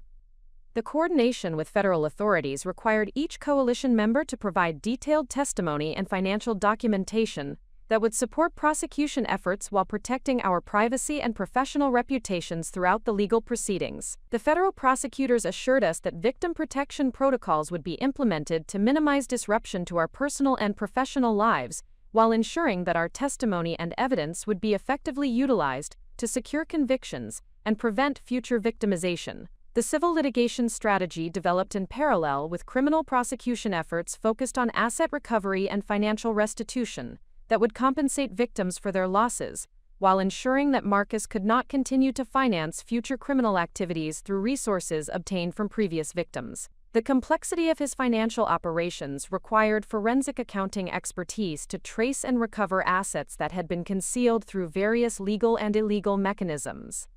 The asset investigation revealed that Marcus had accumulated substantial resources through his criminal activities, but had invested those resources in ways designed to complicate recovery efforts by legitimate authorities. Real estate holdings, business investments, and offshore financial accounts required specialized legal procedures to secure and liquidate for victim compensation and law enforcement asset forfeiture proceedings. The preparation for legal proceedings required each coalition member to organize personal documentation and evidence in formats that would support both criminal prosecution and civil litigation, while maintaining detailed records of financial losses and emotional damages that could be quantified for restitution purposes. The professional legal support provided by coalition resources ensured that victim interests would be effectively represented throughout complex proceedings that might continue for several years. The investigation into Olivia's involvement in Marcus's criminal activities revealed that her participation extended beyond simple romantic manipulation to include active collaboration in financial fraud and identity deception schemes that made her legally liable as an accomplice rather than simply another victim. Her nursing credentials and professional reputation had been utilized to enhance Marcus's credibility and provide legitimate references for his fraudulent business activities and financial applications. The evidence of Olivia's willing participation in criminal activities necessitated a painful reassessment of our family relationships and her potential legal liability for the damage inflicted upon other victims through her collaboration with Marcus's deception schemes. Her professional obligations as a healthcare provider included ethical standards that made her collaboration with criminal activities subject to disciplinary action by state nursing boards, and potential criminal prosecution for her role in systematic fraud. The decision to include Olivia's misconduct in our legal proceedings reflected the necessity of holding all participants in criminal activities accountable for their choices, while ensuring that her collaboration with Marcus would not enable her to escape consequences for her willing participation in systematic victimization of innocent women. Her betrayal of family trust had facilitated criminal behavior that had caused substantial harm to multiple individuals who deserve justice and protection from future victimization. The comprehensive legal strategy developed through professional consultation addressed both immediate accountability for past misconduct and long-term prevention of future criminal activities through civil restraining orders, asset forfeiture, and criminal penalties that would eliminate Marcus's ability to continue predatory operations while providing meaningful restitution to affected victims. The coordination with victim advocacy organizations provided additional resources and support for coalition members throughout the legal proceedings, while ensuring that our experiences would contribute to broader education and prevention efforts that could protect potential future victims from similar predatory behavior. Our case study would serve as a template for identifying and responding to sophisticated criminal operations that targeted successful professional women through romantic manipulation and financial fraud. The strength and resilience demonstrated by each coalition member throughout the investigation and legal preparation process reflected the professional competence and personal integrity that had initially made us attractive targets for Marcus's predatory behavior. Our transformation from individual victims to coordinated advocates represented a powerful example of how sophisticated criminal behavior could be effectively countered through systematic collaboration and professional legal response. The evidence compilation and legal preparation that we accomplished provided a comprehensive foundation for ensuring that Marcus would face appropriate consequences for his criminal behavior, while establishing precedents and procedures that would enhance law enforcement capabilities for addressing similar cases in the future. Our collaborative efforts transformed individual victimization into meaningful change that would protect communities and support justice for all affected parties. The professional recognition that our investigation received from law enforcement agencies and legal professionals validated the thoroughness and quality of our work, while confirming that collaborative victim response could achieve results that individual efforts might not accomplish. Our case demonstrated that sophisticated predatory behavior could be effectively countered through strategic coordination, professional investigation, and comprehensive legal action that addressed both accountability and prevention. The transformation from personal betrayal to professional advocacy represented the ultimate demonstration of how individual strength and professional competence could be leveraged to create meaningful change that extended far beyond personal interests to encompass community protection and criminal justice reform that would benefit future generations of potential victims. The preparation for confronting Marcus and Olivia required strategic coordination that would maximize the impact of our evidence presentation while ensuring the safety and protection of all coalition members throughout the process. The comprehensive documentation compiled through professional investigation provided multiple options for presenting our findings, ranging from private confrontation designed to secure cooperation and restitution, to public exposure that would prevent future victimization while ensuring appropriate consequences for their criminal behavior.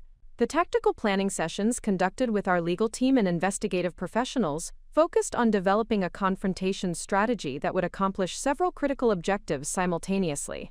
The primary goal involved securing Marcus's admission of guilt and cooperation with law enforcement authorities in exchange for negotiated plea arrangements that would provide maximum restitution to victims, while ensuring substantial penalties that would prevent future predatory activities. Secondary objectives included documenting his complete criminal operations and identifying any additional victims or accomplices who had not been discovered through our independent investigation. The decision to conduct the initial confrontation in a controlled environment with legal representation present reflected our recognition that Marcus possessed sophisticated manipulation skills, and extensive experience in managing crisis situations that threatened his criminal operations. The presence of federal authorities and legal counsel would prevent him from employing psychological manipulation techniques that had enabled him to maintain control over previous victims, while ensuring that any statements or admissions would be properly documented for prosecution purposes. The coordination with federal authorities required precise timing and communication protocols that would enable law enforcement personnel to monitor the confrontation while maintaining the appearance of a private meeting that might encourage Marcus to provide information he would not disclose during formal interrogation procedures.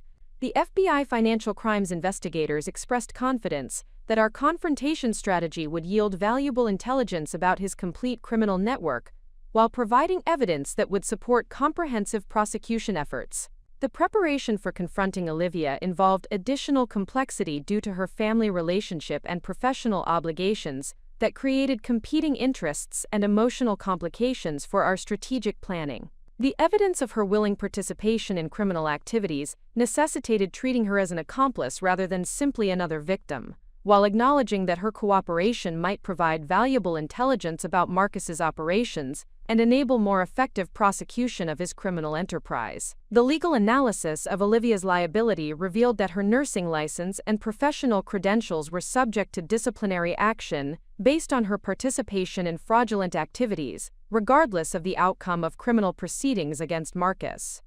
The state nursing board regulations included ethical standards that prohibited collaboration with criminal enterprises and required healthcare professionals to maintain integrity in all personal and professional relationships that might affect their competence and reliability as medical practitioners. The family dynamics surrounding Olivia's confrontation required consultation with professional counselors who specialized in addressing betrayal within family relationships while maintaining focus on accountability and justice, rather than allowing emotional manipulation to compromise our strategic objectives. The potential for family pressure to minimize her misconduct or seek forgiveness that would prevent appropriate consequences needed to be addressed through clear communication about the criminal nature of her behavior and the necessity of legal accountability. The evidence presentation strategy developed for Marcus's confrontation involved a systematic revelation of documented facts that would demonstrate the comprehensive nature of our investigation, while preventing him from developing effective counter-narratives or deflection strategies. The timeline of evidence presentation was designed to build psychological pressure that would encourage cooperation, while maintaining legal and ethical standards that would ensure admissibility of any statements or admissions in subsequent legal proceedings. The initial phase of confrontation focused on presenting evidence of his false identity and previous criminal behavior that established the systematic nature of his predatory operations, while demonstrating that our investigation had uncovered information he believed was permanently concealed. The documentation of his Massachusetts divorce proceedings and restraining orders would immediately establish that his current relationships were based on fraudulent representations about his background and availability for legitimate romantic commitment. The second phase involved presenting evidence of his simultaneous relationships with multiple women, including detailed financial documentation that proved systematic fraud and theft from each victim. The comprehensive nature of this evidence would demonstrate that our coalition possessed complete knowledge of his criminal operations and that denial or minimization strategies would be ineffective given the scope of documentation we had compiled through professional investigation. The third phase focused on presenting evidence of his financial operations and money laundering activities that would establish the criminal enterprise aspects of his behavior, while demonstrating that federal authorities possessed jurisdiction and interest in prosecuting his case. The complexity of his financial fraud would make clear that he faced serious federal charges that carried substantial penalties, creating incentives for cooperation with law enforcement authorities. The final phase involved presenting evidence of his planned relocation and expansion of criminal operations that would demonstrate flight risk and ongoing danger to potential future victims. This evidence would support detention pending trial while establishing that his criminal behavior represented a continuing threat that required immediate intervention by law enforcement authorities with appropriate resources and jurisdiction.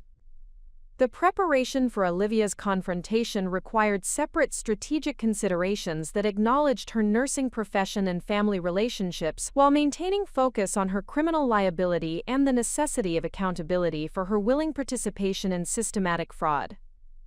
The evidence of her collaboration with Marcus's deception needed to be presented in ways that acknowledged her professional responsibilities, while demonstrating that her behavior had violated both legal and ethical standards that governed her healthcare profession.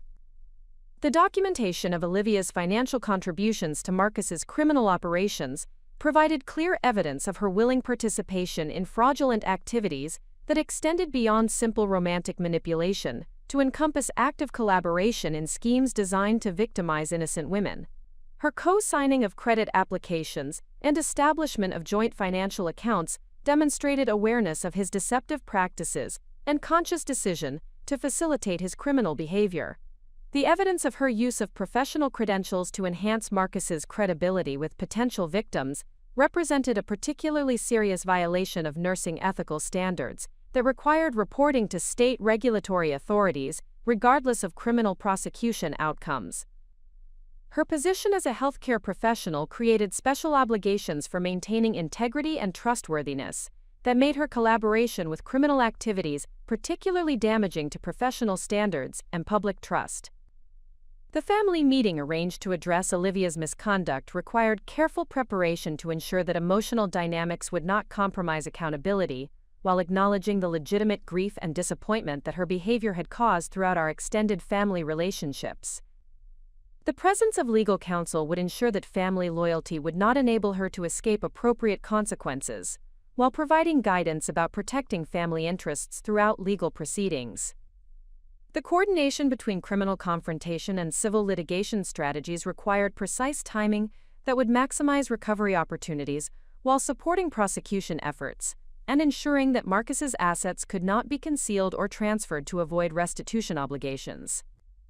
The complexity of his financial operations necessitated immediate action to secure assets through legal proceedings that would prevent him from liquidating resources that belonged to victims through rights of restitution and civil judgment. The media strategy developed in consultation with public relations professionals focused on education and prevention rather than sensationalism, emphasizing the sophisticated nature of predatory operations that targeted successful professional women through romantic manipulation and identity fraud. The goal involved raising public awareness about warning signs and protective strategies that could prevent future victimization while respecting victim privacy and maintaining focus on accountability rather than personal drama.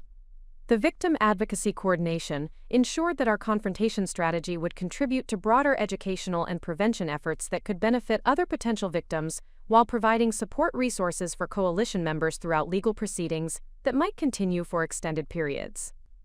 The professional guidance and emotional support provided by advocacy organizations enabled us to maintain focus on justice and protection rather than becoming overwhelmed by the complexity and duration of legal processes. The preparation for confrontation represented the culmination of months of strategic planning and evidence compilation that had transformed individual victimization into coordinated advocacy capable of achieving meaningful accountability and prevention outcomes.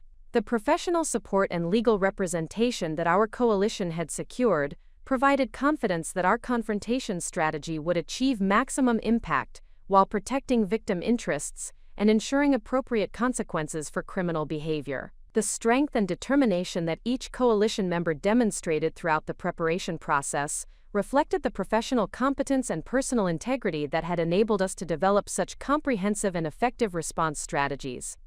Our transformation from isolated victims to coordinated advocates represented a powerful example of how sophisticated criminal behavior could be effectively countered through systematic collaboration and professional strategic planning that prioritized accountability and prevention over personal revenge or emotional satisfaction. The confrontation with Marcus Richardson was scheduled to occur at the downtown Hartford office of our legal representation on a Tuesday morning in November, precisely 6 weeks after my initial discovery of his relationship with Olivia, and 3 weeks following the completion of our comprehensive investigation and evidence compilation. The controlled environment provided optimal conditions for documenting his responses, while ensuring that federal authorities could monitor proceedings and intervene if necessary to protect coalition members or secure additional evidence of criminal activity. The conference room at Peterson & Associates reflected the serious nature of our proceedings while maintaining the professional atmosphere necessary for productive negotiations and evidence presentation. Floor-to-ceiling windows overlooked the Connecticut River, while the mahogany table and leather chairs conveyed the gravity of legal proceedings that would determine the trajectory of multiple criminal and civil cases affecting numerous victims across several states. Marcus arrived at the appointed time accompanied by criminal defense counsel he had retained upon learning that federal authorities were investigating his activities. Though his legal representation appeared to underestimate the scope of evidence that our coalition had compiled and the comprehensive nature of law enforcement interest in his case, his confident demeanor suggested that he maintained belief in his ability to manipulate the situation and minimize consequences through charm and selective disclosure of information. The initial presentation of evidence began with documentation of his true identity and criminal background, including certified copies of divorce proceedings from Massachusetts that revealed his previous marriage and the restraining orders filed by his former wife. The systematic revelation of facts he believed were permanently concealed created immediate psychological pressure, while establishing that our investigation had penetrated his carefully constructed false identity with thoroughness that eliminated opportunities for denial or minimization. Marcus's initial response involved attempts to characterize his previous legal difficulties as misunderstandings and mutual relationship conflicts that had been resolved through appropriate legal channels. His explanation suggested that divorce proceedings often involve allegations that do not reflect actual misconduct, and that restraining orders represented temporary protective measures rather than findings of actual wrongdoing or criminal behavior. The second phase of evidence presentation focused on documenting his simultaneous relationships with coalition members through financial records, communication histories, and photographic evidence that proved systematic deception over extended periods. The comprehensive documentation of coordinated scheduling, false representations about availability, and financial exploitation of multiple women simultaneously created an undeniable pattern of predatory behavior that could not be explained through innocent justifications. The financial analysis presented during this phase revealed the sophisticated money laundering operations and credit fraud schemes that had enabled Marcus to maintain his affluent lifestyle while avoiding legitimate employment or honest income generation. Bank records, credit applications, and investment documentation demonstrated systematic theft from romantic partners, combined with identity manipulation, that enabled access to financial resources under false pretenses across multiple jurisdictions. Marcus's defense strategy evolved from denial to minimization, as the scope of evidence made complete contradiction impossible given the thoroughness of professional investigation and documentation. His revised explanations characterized his behavior as poor relationship management and financial irresponsibility rather than systematic criminal enterprise, while maintaining that his intentions had been generally honorable despite admittedly problematic execution and outcomes. The presentation of evidence regarding his planned relocation to Florida and establishment of international operations provided clear demonstration of ongoing criminal intent and flight risk that supported federal detention pending trial. Documentation of his research into offshore banking regulations and international fraud prosecution procedures revealed sophisticated planning for expanding his criminal enterprise beyond United States jurisdiction while continuing to exploit existing relationships through long-distance communication. The federal authorities monitoring the proceedings intervened at this point to place Marcus under arrest based on the evidence presented and his obvious flight risk, while his defense counsel attempted to negotiate cooperation agreements that might reduce potential penalties in exchange for complete disclosure of his criminal operations and assistance with identifying additional victims and accomplices who had not been discovered through our independent investigation. The arrest proceedings provided immediate validation of our investigative work while ensuring that Marcus could not continue his predatory activities or attempt to flee jurisdiction to avoid prosecution. The federal charges included interstate fraud, identity theft, money laundering, and operation of a criminal enterprise that carried substantial mandatory minimum sentences and provided strong incentives for cooperation with ongoing law enforcement investigations. The coordination with Olivia's confrontation occurred simultaneously at our family home in Millbrook, where our parents had requested that she meet with family members and legal counsel to address her involvement in Marcus's criminal activities and determine appropriate responses that would protect family interests, while ensuring accountability for her misconduct and collaboration with systematic fraud operations. The family meeting began with my presentation of evidence documenting Olivia's willing participation in Marcus's deception schemes, including financial records that proved her knowledge of his fraudulent activities and her active collaboration in creating false legitimacy for his criminal operations. The documentation of joint financial accounts, coordinated scheduling, and her use of professional credentials to enhance his credibility provided clear evidence of conscious participation rather than simple victimization. Olivia's initial response involved emotional appeals for family forgiveness and claims that she had been manipulated into participation without full understanding of the criminal nature of Marcus's activities. Her explanation suggested that romantic involvement had compromised her judgment and that she had not intended to facilitate harm to other victims or participate in systematic criminal enterprise, despite evidence of her conscious collaboration and financial benefit from fraudulent operations.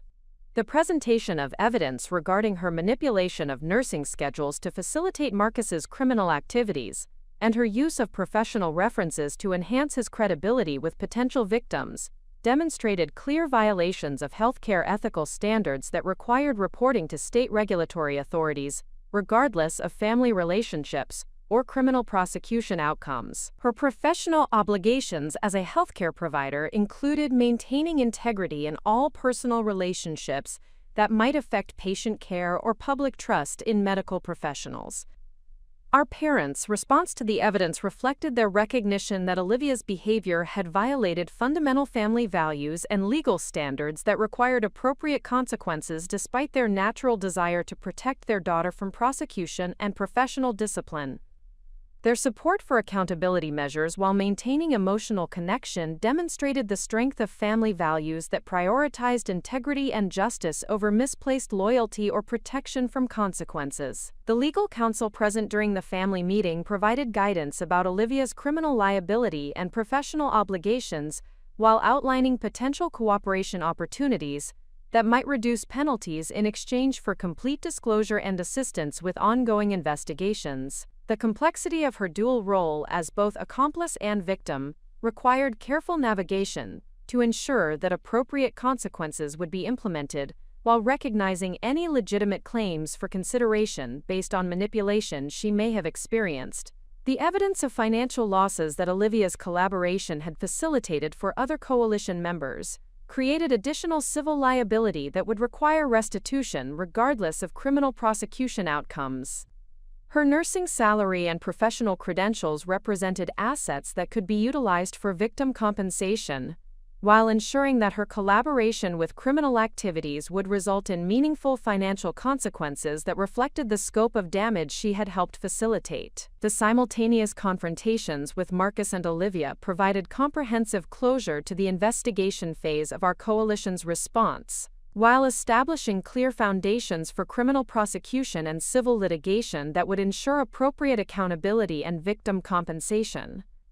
The coordination between federal law enforcement and family proceedings demonstrated the effectiveness of our strategic planning and evidence compilation in achieving maximum impact through systematic presentation of documented facts.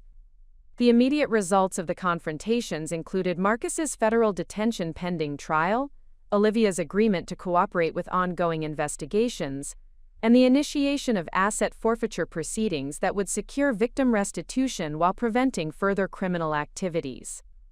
The comprehensive nature of evidence presentation had eliminated opportunities for denial or minimization, while creating strong incentives for cooperation that would benefit ongoing law enforcement efforts and victim recovery initiatives. The strength and professionalism demonstrated by coalition members throughout the confrontation process reflected our transformation from individual victims to coordinated advocates capable of achieving meaningful accountability through systematic collaboration and strategic planning. The successful execution of our confrontation strategy provided validation of our investigative work while ensuring that sophisticated criminal behavior would face appropriate consequences through proper legal channels. The confrontation outcomes established clear precedents for addressing similar cases involving sophisticated predatory operations that target professional women through romantic manipulation and financial fraud. Our collaborative approach and comprehensive evidence compilation demonstrated that individual victims could achieve significant results through coordinated response that leveraged professional expertise and legal resources to counter systematic criminal behavior effectively. The aftermath of Marcus's arrest provided our coalition with access to evidence that federal authorities had seized during their execution of search warrants on his apartment and financial records. The scope of his criminal operations proved far more extensive than even our comprehensive investigation had revealed, encompassing sophisticated fraud schemes that had victimized dozens of women across multiple states while generating hundreds of thousands of dollars in illegal profits through systematic romantic manipulation and financial exploitation. The federal investigation had uncovered a meticulously organized filing system that Marcus maintained in a secure storage facility, containing detailed profiles of current and potential victims that included financial information, psychological assessments, and strategic plans for maximizing exploitation opportunities while minimizing detection risks. The clinical precision with which he documented his predatory operations revealed a level of systematic calculation that transformed our understanding of his behavior, from impulsive misconduct to professionally organized criminal enterprise. Each victim profile contained comprehensive intelligence that Marcus had gathered through social media analysis, public records research, and information obtained during the relationship development process. Professional backgrounds, family relationships, financial resources, and psychological vulnerabilities were documented with the thoroughness of a business intelligence operation designed to optimize exploitation strategies and maximize financial returns from each targeted individual. The discovery that Marcus had categorized potential victims based on their estimated financial worth and perceived susceptibility to manipulation provided disturbing insight into the predatory methodology that had enabled him to maintain simultaneous relationships while avoiding detection for extended periods. His system included detailed scheduling matrices that coordinated multiple relationships across different geographic regions, while maintaining careful documentation of storylines and fabricated personal history shared with each woman to prevent contradictions that might raise suspicions. The photographic evidence seized from his storage facility included documentation of romantic encounters with numerous women who had believed they were in exclusive relationships with Marcus during periods when he was simultaneously involved with multiple other targets. The systematic photography appeared designed to serve as trophies of his successful manipulation while providing potential blackmail material that could be used to maintain control over victims who might threaten to expose his operations. The most shocking discovery involved a detailed wedding planning portfolio that revealed Marcus had been simultaneously planning marriages to 3 different women during the same time period when he was engaged to me and conducting his secret relationship with Olivia. The elaborate coordination required to maintain separate wedding preparations while preventing any of the intended brides from discovering the others demonstrated a level of organizational sophistication that suggested extensive experience with such complex deception operations. Each planned wedding involved different venues, dates, and vendor arrangements that had been carefully scheduled to avoid conflicts, while maintaining the illusion of exclusive commitment to each prospective bride. The financial analysis revealed that Marcus had been collecting deposits and down payments from all 3 women, while maintaining separate joint accounts that would provide him with substantial resources, regardless of which marriages he ultimately intended to complete or abandon based on changing circumstances and opportunities.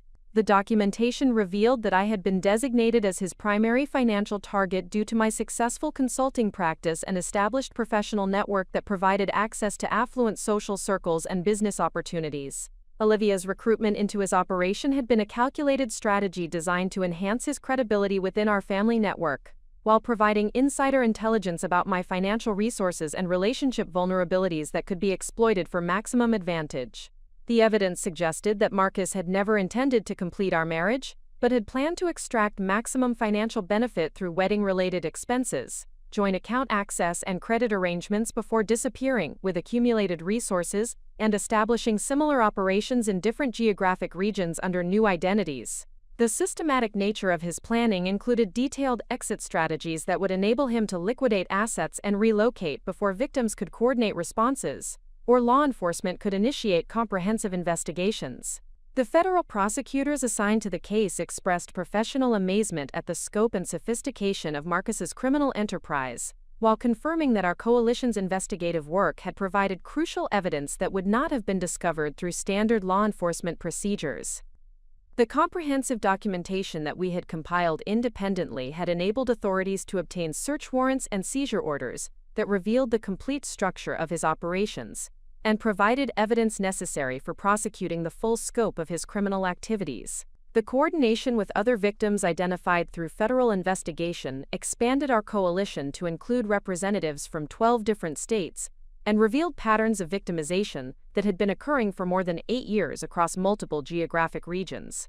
The expanded coalition provided additional resources and expertise while demonstrating that systematic predatory behavior could be effectively countered through coordinated victim response that leveraged collective intelligence and legal resources. The evidence analysis revealed that Marcus had been planning to franchise his predatory operations by recruiting accomplices who would implement similar schemes in different regions, while sharing profits and intelligence about effective manipulation techniques and victim selection criteria. The business model he had developed treated romantic fraud as a scalable enterprise that could be expanded through careful recruitment and training of additional perpetrators who would operate under his guidance and coordination. The discovery of detailed training materials that Marcus had developed for potential accomplices provided insight into the systematic methodology that had enabled his success, while revealing his intention to expand operations beyond what individual effort could accomplish. The materials included psychological manipulation techniques,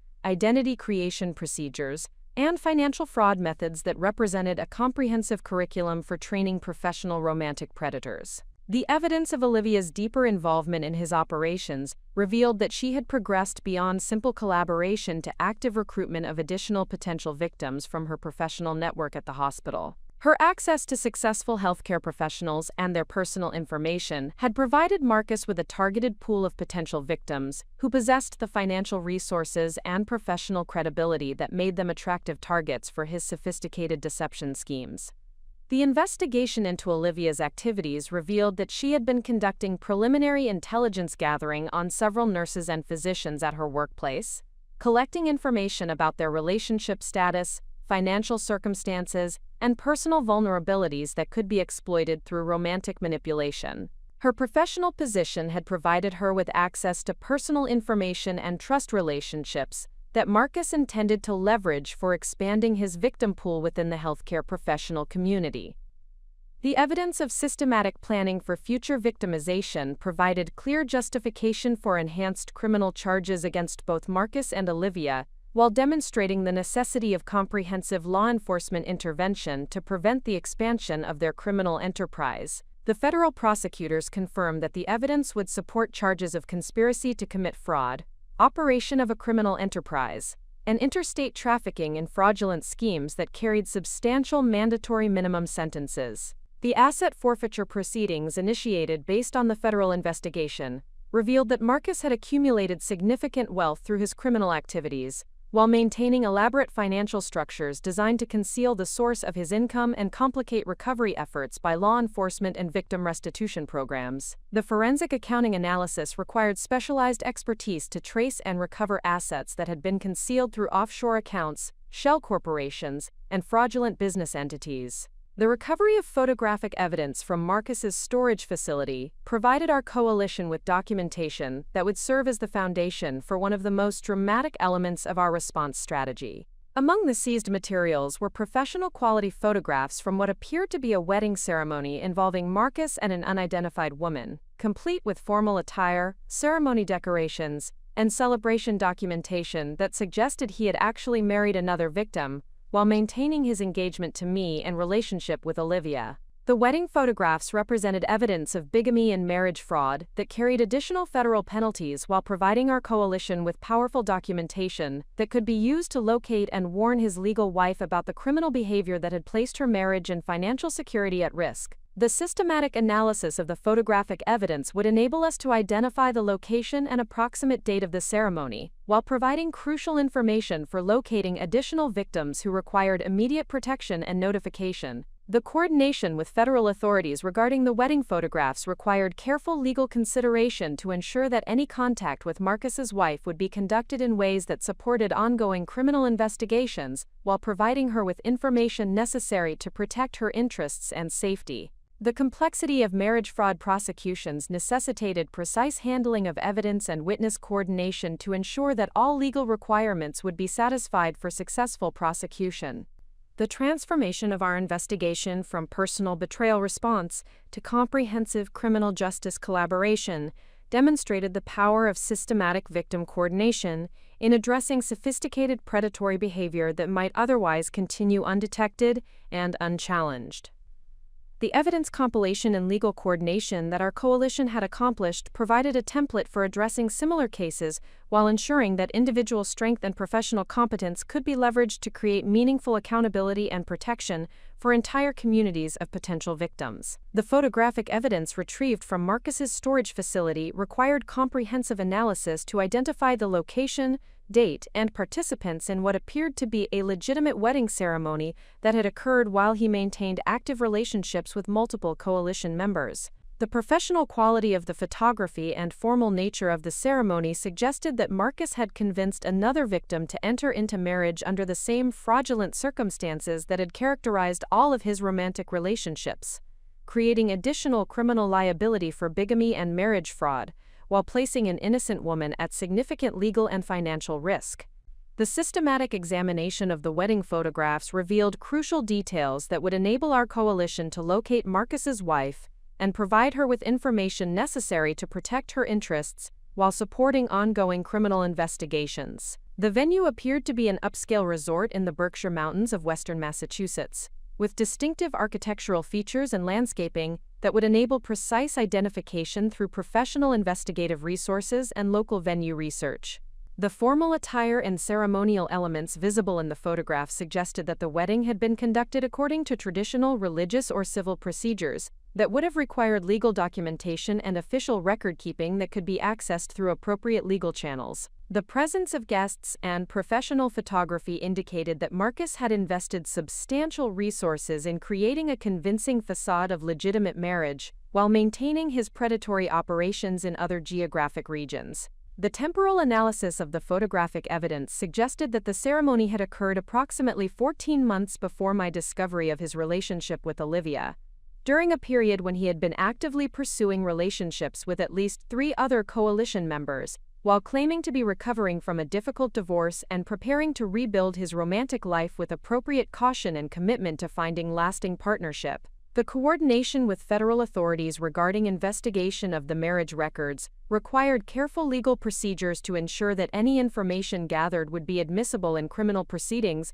while protecting the privacy rights of Marcus's wife until she could be properly informed about the criminal nature of her marriage and the legal implications of her involvement in his fraudulent activities. The complexity of marriage fraud prosecutions necessitated precise documentation and witness coordination to support comprehensive criminal charges. The professional investigation services retained by our coalition conducted extensive research into Massachusetts marriage records and Berkshire County venue registrations that identified the specific location and approximate date of the ceremony, while providing crucial information for locating Marcus's legal wife and developing appropriate strategies for initial contact that would protect her emotional welfare, while ensuring her cooperation with ongoing law enforcement investigations. The investigation revealed that Marcus had married Dr. Catherine Williams, a successful radiologist affiliated with Massachusetts General Hospital, who possessed substantial financial resources and professional credentials that had made her an attractive target for his sophisticated deception schemes. Her medical practice and hospital affiliations provided access to affluent social networks and professional connections that Marcus had likely intended to exploit for expanding his criminal operations within the healthcare community. Dr. Williams had purchased a substantial home in Lenox, Massachusetts, shortly after her marriage to Marcus, with financing arrangements that included his name on mortgage documents and property titles, despite his lack of legitimate income or assets that would qualify him for such significant financial obligations. The property acquisition represented additional evidence of financial fraud, while creating legal complications for asset recovery and victim restitution.